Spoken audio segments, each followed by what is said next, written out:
Hey guys, so in this video, I'm going to show you how to create a game over function and a game over screen for your game in Scratch. So the first thing you want to do is you want to create another backdrop.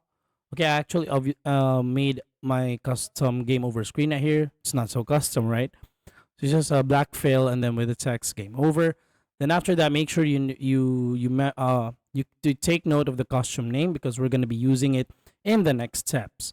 So when you go to the backdrops, this is the code for the game over function. So basically, if I redo it, it's just going to be green flag click, and then you want to switch the backdrop to um, the blue sky one or whichever's your game backdrop, and then you want to go get the forever block in here, and then the if then block.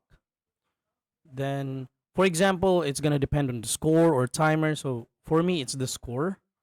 So if the score gets to 100, then you want to switch the backdrop to your game over screen, and then you want to stop all the code.